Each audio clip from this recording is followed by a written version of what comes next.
کتابوں کا خدا اور ہے، بابوں کا خدا اور۔ اس میں بابوں سے کیا مراد ہے بتا دیا میرے بھائی کئی بار۔ اس میں ہر وہ بابا شامل ہے جس نے قرآن و سنت کے خلاف اپنی تعلیمات پھیلائی ہیں۔ یہاں پہ ہمارے پاس عورتوں کے لیے کوئی انتظامی موجود نہیں ہے، اور دوسرا عورتوں تک دعوت و تبلیغ کی پہنچانے کی ذمہ داری ان کے اوپر جو مرد حاکم اللہ نے بنائے ان کے لیے ہے۔ اگر وہ شادی شدہ نہیں ہے تو ان کے باپ اور بڑے بھائی، اور شادی شدہ ہے تو خامد۔ الرجال قوامون علی النساء۔ اور اگر کوئی یوٹیوب سے کرنا چاہتا ہے تو وہ مطلب یوٹیوب کے اوپر ویڈیوز سن سکتا ہے۔ کوئی عورت مردوں کی ویڈیوز دیکھے نا، حرام تو میں نہیں کہتا، مرد کے لیے عورت کو دیکھنا حرام ہے، عورت کے لیے مرد کو دیکھنا حرام نہیں ہے، یعنی یہ اجماعی عقیدہ ہے۔ اس کی میں دلائل ابھی اس وقت ٹائم نہیں کہ میں اس کو ڈسکس کروں، سوائے اس کے کہ شہوت کا عنصر ہو، کیونکہ نبی علیہ السلام سے تو عورتیں بھی آ کے ملاقات کرتی تھیں، ظاہر ہے وہ آپ علیہ السلام کے سامنے اس وقت ظاہر ہے لوگوں کو نکاحوں کا وہ بھی تھا، اگر عورت مرد کو دیکھنا حرام ہوتا تو مرد بھی پھر نقاب کر کے عورتوں میں جاتا، تو ایسا نہیں ہے۔ ظاہر ہے کہ اللہ تعالیٰ نے اٹریکٹ فل بنایا ہے عورت کو، اس لیے اسی کے پردے کا حکم بھی ہے، تو یہاں پہ ضرورت نہیں ہے، تو وہ یوٹیوب کے اوپر اور باقی ان کے یعنی وہ گھر والے جو مرد ان پہ ہیں حاکم بنائے گئے ہیں، وہ ان تک دعوت و تبلیغ کا کام کریں۔ دوسرا ہمارے ریسرچ پیپر ذریعے ہیں، کیونکہ عورتیں جب بھی داخل ہوتی ہیں نا سر، تو پھر آپ کو پتہ ہے نا، پھر میں جب کوئی بات کرتا ہوں پھر برا لگتا ہے، وہ پہلے یعنی وہ شاگردنیاں ہوتی ہیں اور بعد میں وہ کہتے ہیں اے نکی لیڈی ہن کیتی نے نا وہ نویں والا مدرسہ چلانے واسطے، تو وہ پھر جسٹیفیکیشن تو لوگ نکال لیتے ہیں نا، تو پھر وہ گلے کر رہے ہوندے کہتے دیکھو نا جی وہ پہلے پڑھاندے سن تے ہن ویاہ کر لیا مفتی صاحب نے، تو شرمندہ بھی ہوندے نال، بڑا شرمندہ جب منہ بڑھا کے مفتی صاحب نے تو گستاخی بھی نہیں کر سکتے، تو یہ فتنہ ہے۔ تو اسی لیے میں نے بتایا نا قرآن پاک میں پہلے نمبر پہ جو ایشو ایڈریس کیا گیا نا یہ اس کے بارے میں زُيِّنَ لِلنَّاسِ حُبُّ الشَّهْوَاتِ مِنَ النِّسَاءِ، پہلا فتنہ ہے عورت، اس کے بعد مال کا فتنہ، اور اس کے بعد تیسرا فتنہ اگر کوئی ہے وہ تکبر اور فہم کا ہے۔ تو ان تینوں فتنوں سے اللہ کے فضل سے ہماری یہ دعوت اللہ کے فضل سے اسٹرکٹلی محفوظ ہے پالیسیز کے تحت۔ فہم تو ہے نہیں یہاں کوئی کسی کو وہ والا معاملہ نہیں ہے، نہ ہم کہیں پہ جاتے ہیں، ورنہ تو میں بھی کوئی 10-15 مریض لگائے ہوتے ہیں، ہمیں تو لوگ کہتے بھی ہیں، لوگ تو مطلب ریکویسٹ کرتے ہیں کہ سانو باہر دا ٹور لواؤ، ہمیں تو لوگ منتیں مارتے ہیں کہ جی اتنے ویزے بھیج رہے ہیں یہ کریں، تو ہمارے تو مسئلہ نہیں، پوری دنیا گھومتے رہیں گے، لیکن وہ پھر دنیا ہی گھومیں گے، جنت کو نہیں لبنی۔ اس ذہن میں رکھنا، جو بندہ دنیا اپنی مرضی کی گزارے گا نا پھر وہ آخرت اپنی مرضی کی نہیں گزار سکتا۔ ہم تو ہر چیز آخرت کے لیے محفوظ کرنا چاہتے ہیں۔ اگر دین کا کوئی فائدہ ہوتا تو میں ضرور فارن ٹورز بھی کرتا، لیکن کوئی فائدہ نہیں سر۔ یورپ میں، امریکہ میں بڑی بڑی LED لگا کے لوگ اپنے دوستوں کو بٹھا کے ہماری مجالس دکھاتے ہیں، تو اب میں وہاں فزیکلی مجھے جا کے کیا کرنے کی ضرورت ہے؟ ٹھیک ہے، جو کنسنٹریشن اس کے اندر ہے، وہ بعض کا جب کلپس آتے ہیں اس میں تو حدیث بھی لکھی ہوئی آ جاتی ہے، یہاں جب میں بول رہا ہوں تو حدیث بیان نہیں کر رہا ہوں، وہ تو مزہ ہی ہو رہا ہے۔ ٹھیک ہے، یہاں پہ ایک روحانیت والا اثر ہے، یہ تو حقیقت ہے، جب آپ لائیو سنتے ہیں نا، جتنے لوگ آتے ہیں وہ کہتے ہیں نہیں جی جو ادھر کا مزہ ہے نا، وہ جس نے ویڈیو کا مزہ چکھا ہوا ہے نا وہ جب ادھر آتا ہے وہ کہتا ہے نہیں یہ بہت اوپر ہے، لیکن جس نے یہاں نہیں آیا ہوا اس کے لیے ویڈیو بھی بہت زبردست چیز ہے۔ اصل مقصد تو علم دین حاصل کرنا، اس لیے عورتوں کا ہم یہ کام چلا نہیں سکتے فزیکل والا، باقی ہے کہ انٹلیکچوئل دعوت تو چل رہی ہے نا، یہاں سے جو لوگ سیکھ کے جاتے ہیں یا یوٹیوب کے ذریعے لوگ اسی سے جمعے کے خطبے تیار کرتے ہیں، اور عورتیں بھی، اور یہ میں اکثر یعنی لوگ گلہ بھی کرتے ہیں جی آپ بھائیوں کا شکریہ ادا کرتے ہیں، ان بہنوں کا نہیں کرتے جو دعوت کا کام کر رہی ہیں، تو میں آج یعنی قرآن پاک میں بھی چونکہ ڈومیننٹ مردوں کے سیغے استعمال ہوئے ہیں، اور یہی گلہ شکوہ نبی علیہ السلام سے بھی کیا گیا، پھر آیات نازل ہو گئی ان المسلمین والمسلمات، ٹھیک ہے، والقانتین والقانتات، اور اس طریقے سے اللہ تعالیٰ نے جو ہے وہ عورتوں اور مردوں کو الگ سے یعنی ذکر کیا۔ تو ظاہر ہے کہ ہم تو ہر اس شخص کے لیے دعا کرتے ہیں ربنا آتنا فی الدنیا حسنہ وفی الآخرۃ حسنۃ وقنا عذاب النار، جو جس حلالے سے بھی کنٹریبیوشن کر رہا ہے، اور وہ مجھے پتہ لگنا ضروری نہیں ہے، آپ اللہ کے لیے کر رہے ہیں، اللہ تعالیٰ آپ کو اجر دے گا۔ حسن بصری کا قول ایک بڑا زبردست ہے، وہ فرماتے ہیں کہ صحابہ کرام اپنی نیکیوں کو ایسے چھپاتے تھے جس طرح تم اپنے گناہوں کو چھپاتے ہو، بڑا انٹلیکچوئل جملہ ہے، وہ اپنی نیکیوں کو ایسے چھپاتے تھے جس طرح تم اپنے گناہوں کو چھپاتے ہو، کہ وہ کہتے تھے ہماری نیکی کسی کو پتہ چل گئی تو کہ یہ نہ وہ آخرت کے اجر سے ہی محروم ہو جائے۔ ایک فٹیک بھی کاٹ لی تہجد پڑھنے کی یا قرآن شریف پڑھنے کی یا دین کے لیے تکلیف اٹھا بھی لی، دعوت و تبلیغ کرنے گئے، کہیں سے ڈانٹ پڑ گئی، مار کھا لی، تکلیف تو کاٹی، اب جو اس کا اجر ملنا تھا وہ بھی ضائع کر دیا لوگوں کو بتا کے۔ اس لیے ڈرنا چاہیے۔ اس لیے مجھ سے جب کوئی پرسنل میری لائف ڈسکس کرتا ہے نا، تو میں کہتا ہوں نا پرسنل معاملے نہیں ڈسکس کرنا، دین ڈسکس کریں. پرسنل میرا ایک اللہ کے ساتھ ریلیشن شپ ہے، آپ کا اپنا ہے، تو وہ کسی کو کسی کے ساتھ شیئر کرنے کی ضرورت نہیں ہے. دین کے رشتے سے آپ آ کے ملیں، یہ سارے معاملات انشاءاللہ تعالیٰ ہم ڈسکس کریں گے. ذاتیات ہم نے آج تک کسی دن پوچھا کہ آپ کی کتنی بیویاں ہیں، کتنے بچے ہیں، کیا کرتے ہیں، ضرورت ہی نہیں ہے. یہاں پہ لوگ یہ نہیں ایکسپیکٹ کر رہے ہوتے ہیں، اتنے بڑے بڑے لوگ آتے ہیں جی میری اتنی فیکٹری ہے جی، میں یہ ہوں وہ ہوں. ٹھیک ہے ہو گیا، کارڈ بھی دے کے جاتے ہیں. میں کہتا ہوں وہ عثمان بھائی کو پکڑا دیں، وہ پیچھے ہی رکھ دیتے ہیں، ہمیں بھی نہیں یاد ہوتا کہاں رکھا ہے. سر یہ جو بے نیازی ہے نا، یہ بہت بڑی دولت ہے. یہ بے نیازی اللہ سے مانگا کریں کہ آپ اللہ کے ساتھ جڑے نا تو آپ کے اندر بے نیازی بھی آنی چاہیے کہ آپ صرف خدا کے ساتھ آپ کا تعلق ہو. اور میں آپ کو اس کو دنیاوی مثال دیتا ہوں. میں اکثر بریانی کی مثال دیتا ہوں نا. اب کبھی کبھار جب سے شہزاد بھائی کی نہاری کھائی ہے تو نہاری کی مثال بھی دی جا سکتی ہے کہ مجھے اگر بریانی یا نہاری بڑی پسند ہو نا، اور مجھے بھوک بھی لگی بھی ہو، اور وہ گرم بھی سامنے ہو، ساتھ گرما گرم نان بھی رکھے ہوئے ہوں، اور اس کی خوشبو دل لبھا بھی رہی ہو، اور اچانک ایک بندہ میرے کان میں آ کے کہہ دے کہ اس کے اندر زہر ڈلا ہوا ہے، تو کیا میری یعنی بھوک اسی وقت مر نہیں جائے گی؟ سر بھوک ایسی بڑھے گی کہ آپ کو خیال بھی نہیں ہوگا.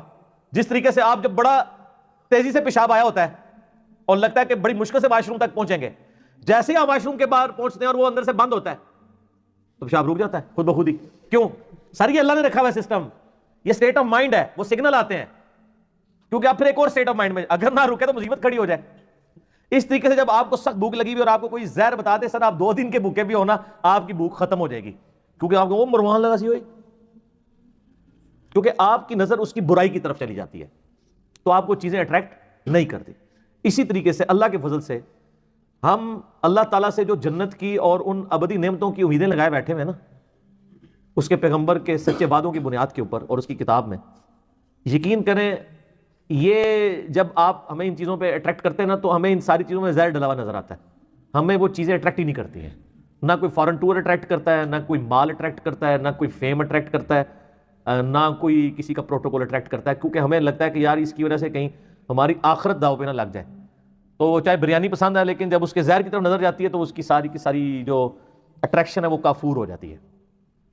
یہ آپ کی جب سچویشن ہوگی نا سر، کمٹمنٹ کا لیول ہوگا، پھر آپ کی دعوت حق کو کوئی بندہ نہیں دبا سکتا. آج کیا آپ دیکھیں، یعنی ایک سمجھ لیں کہ یعنی ہم تو اس دن سے ڈرتے ہیں کہ یہ سارے علماء جو ہیں وہ اکٹھے ہو کے یہاں پہ دھرنا دے دیں. ٹھیک ہے نا جی، ہمیں کوئی خطرہ نہیں ہے، دے بھی دیں، ہم تو اس کی ویڈیو بھی بنا کے نیٹ پہ چڑھا دیں گے، دیکھ لو جناب کہ ان کے پاس علمی دلائل اس حد تک ختم ہو گئے ہیں کہ یہ کہہ رہے ہیں کہ اے نہ بولے پچ کھودڑ آگے جے، اپنی واری لے بیٹھے نے، ساڑھی واری آئی ہے تو پیچی کھود دیتی ہے. ٹھیک ہے، تو ہماری تو وہ بھی ون ون سچویشن ہے. لیکن میں آپ کو بتا رہا ہوں کہ آپ سچائی کی بات کریں کوئی نقصان نہیں ہوگا. 2009-10 کی بات ہے جب نیا ہمارا یہ دعوت کا معاملہ شروع ہوا تو یہاں پہ بریلوی مکتبہ فکر والوں نے ایک بہت بڑا اشتہار چھاپا نا، بڑے سے سائز کا، اس کے اوپر لکھا انجینئر محمد علی مرزا کے نام کھلا خط، اور نیچے انہوں نے نا لکھا ہوا جناب کہ جی کوئی ایسا نہیں ہے جو اس گستاخ کو پوچھے جا کے یہ اپنے ناپاک پمفلٹ اندھا دھند پیروی کا انجام، جس کا آج کل ماڈرن نام ہے المحدث علی المفندین. تو وہ اس کے صفحہ نمبر 3 کے جو ہے وہ سطر نمبر 10 کے اوپر فلاں بزرگ کے بارے میں لکھتا ہے. کیا لکھتا ہے یہ نہیں لکھا ہوا، وہ یہ لکھا ہے کہ انہوں نے نام کا کلمہ پڑھا ہے. اگر یہ وہ لکھ دیں تو ان کی پبلک ہے کہ یار صحیح تو لکھ رہا ہے کہ غلط لکھا ہوا ہے. ٹھیک ہے، اس طرح کر کے انہوں نے نا بڑا ایک سمجھ لیں ایمبیگوس مبہم سا پمفلٹ لکھا. اس وقت تک ہم یہ المحدث علی المفندین والا پمفلٹ جو ہے نا ہمارا، یعنی یہ اندھا دھند پیروی کا انجام، مسئلہ 71B بھی ریکارڈ نہیں ہوا تھا، تو یہ ہم لوگوں کو نہیں دیتے تھے کہ ذرا ہائی ڈوز ہے. وہ لگا کے چلے گئے، پورے شہر میں لگایا انہوں نے. ظاہر اس کی وجہ سے میرے لیے بھی ایک لائف تھریٹ تو بن گئی. ہماری اکیڈمی کے دروازے پہ لگا کے گئے. میں نے عثمان بھائی سے کہا کہ اس کو اتارنا نہیں آپ نے. سر اتنا حوصلہ ہے کسی میں کہ دیوبندیوں کے مدرسے کے باہر کوئی وہ سامول ارمین کی فوٹو کاپیاں کرا کے لگا جائے، یا بریلویوں کے مدرسے کے باہر المحند المفند کی فوٹو کاپیاں کروا کے لگا جائے؟ اتنا حوصلہ ہے کسی میں؟ ان میں حوصلہ اس لیے نہیں ہے کہ ان کو پتا ہے کہ ہم نے کہاں پہ غلطیاں کی ہوئی ہیں. ہمیں پتا ہے کہ ٹھیک ہے لگاؤ. 4-5 مہینے وہ لگا رہا، حتیٰ کہ جب برسات کی بارشیں ہوئی وہ خود بخود ہی اترا تو اترا، ہم نے نہیں اس کو اتارا. ہماری مفت کی پبلسٹی تھی. آپ دیکھ سکتے ہیں کہ مدرسہ جو بند کا اور باہر وہ بریلویوں نے جو پمفلٹ ان کے خلاف لکھا ہے وہ باہر لگا ہوا ہو.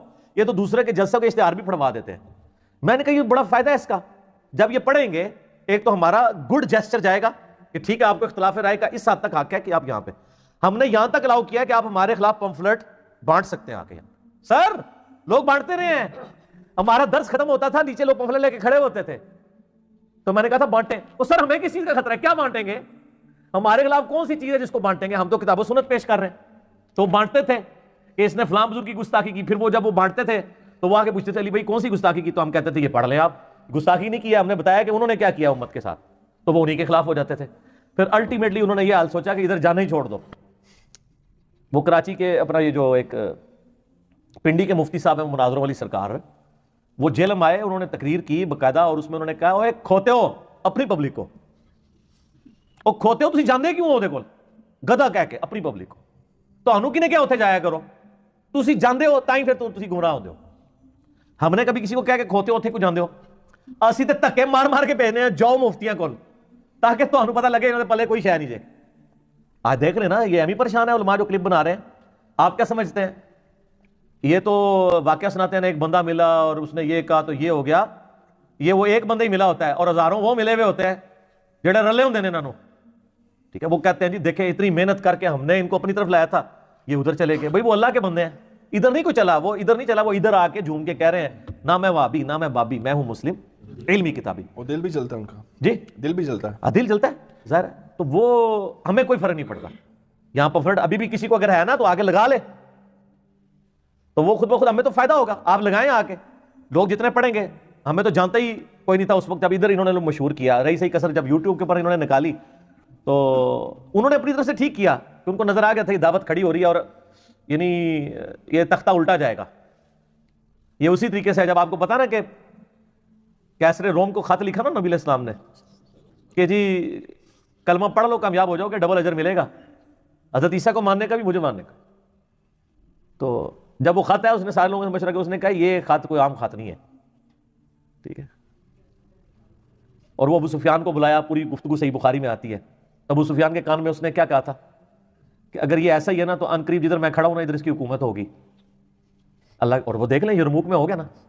تو جب جگہ یرموک کے لیے حضرت عمر رضی اللہ تعالیٰ نے ابو عبیدہ کو بھیجا، پیچھے سے خالد بن ولید تو پہلے کے آئے ہوئے تھے، اور جب آگے یعنی اس وقت وہ ہمس میں تھا نا، شام کے شہر میں ہمس میں، وہ عمر سیریز میں سب کچھ فلمایا، دیکھیں مولویوں کو چھوڑیں ان کو کون پوچھتا ہے.